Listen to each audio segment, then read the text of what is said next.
Salut, moi c'est Riverenzo. Et moi c'est Justin Inclan, nous sommes les fondateurs du Jeu pour tous, une association qui met en avant le jeu dans un contexte social. Le jeu vidéo est pas spécialement accessible à tous parce que les manettes ne sont pas du tout adaptées. Elles sont conçues pour être tenues avec 10 doigts et 2 mains fonctionnelles. Donc du coup ça pose problème aux personnes qui vivent d'un handicap. Et nous on est là pour mettre justement des solutions en avant, mettre des fabricants de manettes adaptées en avant afin de montrer qu'il existe vraiment des solutions et de pouvoir mettre tout le monde au moins sur le même pied d'égalité. Les 4 grands axes de l'association sont le manque d'accessibilité aux jeux vidéo, la thérapie par le jeu vidéo, le manque d'inclusion dans les sports et comment utiliser le jeu vidéo dans le monde de l'emploi.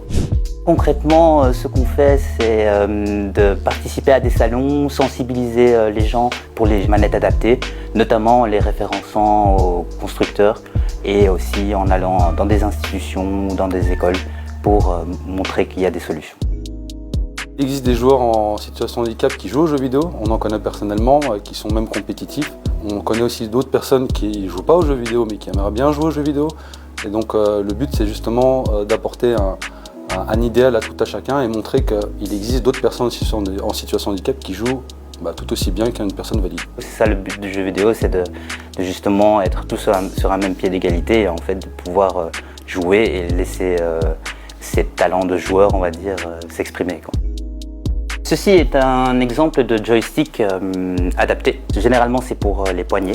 Donc c'est pour une personne qui, par exemple, ne pourrait pas serrer une manette avec ses mains. Il peut contrôler donc le joystick juste en bougeant son poignet. Et en fait, vous avez des boîtiers comme ceci qui sont donc les joysticks qui peuvent se déboîter et on peut les placer directement. Donc c'est hyper modulable.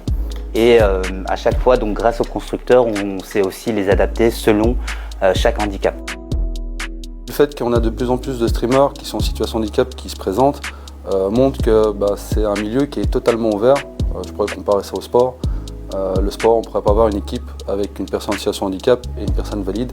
Par contre, l'e-sport, oui, on pourrait très bien voir une fille, un garçon et une personne en situation de handicap jouer dans la même équipe. Si j'ai un message à transmettre à tous ces grands constructeurs comme Sony, Xbox, etc., ce serait déjà de peut-être contacter les personnes avec un handicap, prendre conscience de tous les types d'handicap qui existent. Ça permettrait aussi pour les personnes en situation de handicap de pouvoir jouer aux jeux vidéo librement sans avoir à débourser 1 500 € ou 10 000 € pour pouvoir jouer. Pour faire appel à nos services, il suffit soit d'aller sur le site web, donc lejeupourtous.com, ou alors sur Instagram, LinkedIn, on fait toujours attention aux messages et on est toujours ouvert à ce type de demandes.